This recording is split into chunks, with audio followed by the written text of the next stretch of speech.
안녕하세요, 구루발리입니다. 11월 발리 뉴스 단신입니다.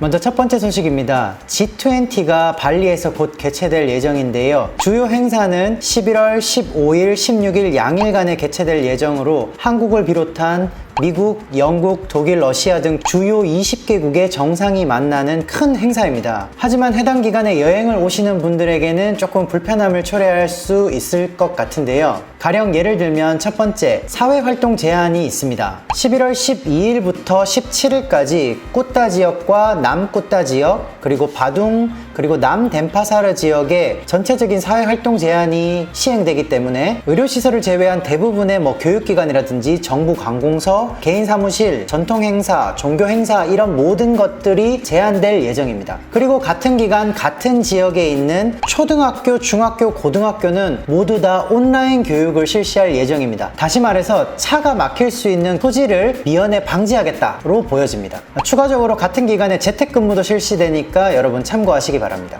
자, 제가 지금 말씀드린 정보에서 발리로 여행 오셨던 분들은 어떤 점을 참고하셔야 되냐? 만약에 도착 비자를 연장하셔야 되는 분들은 당연히 11월 12일 이전에 신청을 해야 된다는 뜻이겠죠. 왜냐하면 일주일 가까이 관공서가 문을 닫기 때문에 비자 접수 신청 자체가 안 될 겁니다. 그리고 여기 현지에 사시는 분들도 해당 기간에 만약에 관공서를 방문하실 예정이셨다면 그 전에 가거나 아니면 G20 행사 이후에 가시는 것으로 일정을 조절하시는 게 좋겠습니다.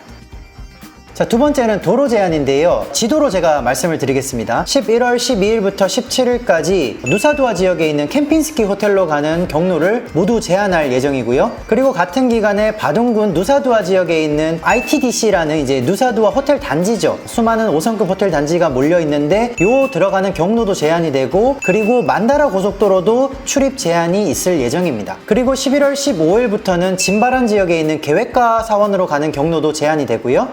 15일부터 16일까지는 덴파사르시에 있는 망글로브 숲 지역에 들어가는 진입로도 제한이 될 예정입니다. 그리고 세 번째, 교통 혼잡을 방지하기 위해서 홀짝제까지 시행이 되는데요. 오전 6시부터 밤 10시까지 이 경로를 모두 다 홀짝제로 운영할 예정이라고 합니다. 지도를 보시면 아시겠지만 결국에는 덴파사르 남부 지역부터 누사두아 지역까지 남부 지역의 큰 길들은 모두 다 통제가 될 예정이라고 생각하시면 될 것 같습니다. 이렇게 G20 행사로 인해서 차도 막히지만 남부 지역에 있는 대부분의 호텔들이 거의 만실이라고 해요. 왜냐하면 각 국가들이 전부 다 호텔 예약을 했을 거 아니에요. 어쨌든 각국의 모든 참석 인사들도 방문을 하지만 기자들 그리고 정재계 인사들까지 다 발리로 방문을 하기 때문에 대부분의 남부 지역 호텔들이 다 만실이다, 이렇게 보시면 될 것 같습니다. 참고로 발리에 일론 머스크가 방문한다는 소식도 들리고 있습니다. 이렇게 G20 때문에 이 발리 남부 지역의 대부분의 도로를 통제하기 때문에 관광객들도 굉장히 이동하는데 어려움이 따를 것으로 예상이 되는데요. 기본적으로 교통 통제를 다 하기 때문에 극심한 교통 체증이 예상됩니다. 그렇기 때문에 혹시나 이 기간에 여행을 오신 분들이라면 제 생각에는 호텔에서 편안하게 호캉스를 즐기시거나 아니면 발리 중부, 우붓이라든지 아니면 따바난, 아니면 낀따마니, 부두굴,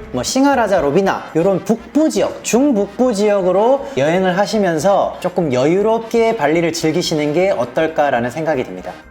네, G20 소식은 여기까지고요. 두 번째 소식, 반가운 소식이 아닐 수 없습니다. 드디어 비자 온 어라이벌, 도착 비자라고 하죠. 기존에는 도착 비자를 발리에 오셔서 50만 루피아를 내고 현장에서 구매를 한 다음에 이민국 통관을 했으나 이제는 온라인상으로 사전에 도착 비자를 구매할 수 있게 되었습니다. 네, 이 전자 도착 비자는 아래에 알려드리는 이 사이트에 방문하시면 로그인 하셔서 구매하실 수 있는데요. 이 전자 도착 비자 같은 경우는 자카르타와 발리에서만 일단 실시를 하고 있고요. 11월 3일부터 시행이 됐습니다. 이 전자 도착 비자는 모든 나라에게 허용되는 건 아니고요. 26개국에 허용이 되는데 당연히 한국은 포함이 돼 있어요. 그래서 한국 여행객이라면 미리 사전에 이 전자 도착 비자를 온라인으로 신청을 하시고 다운로드를 받아서 입국을 하시면 아무래도 예전보다는 입국 수속 시간이 단축될 거라고 예상이 됩니다. 다만 발리에 와보신 분들은 아시겠지만 아무리 입국 수속을 빨리 하고 나오신다 하더라도 짐이 그렇게 빨리 나오지 않아요. 그래서 기본적으로 도착하신 후에 30-40분 정도는 이 공항에서 짐 찾는 데까지 시간이 걸린다, 이런 거 참고하시면 좋을 것 같습니다.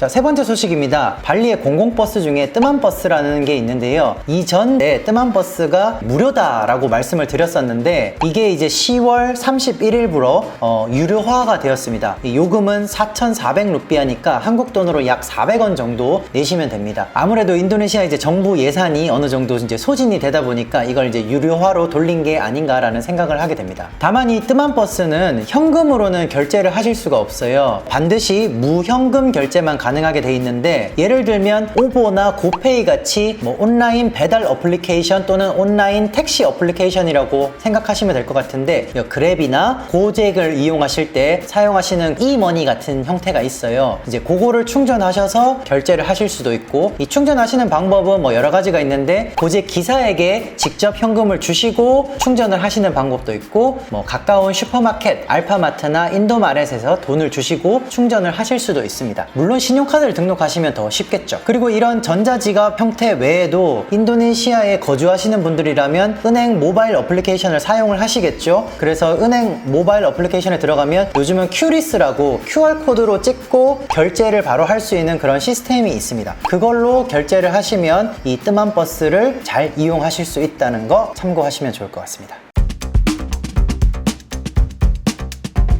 자, 오늘 뉴스는 여기까지고요. 다음 시간에 더 좋은 정보로 여러분들 찾아뵙도록 하겠습니다. 감사합니다.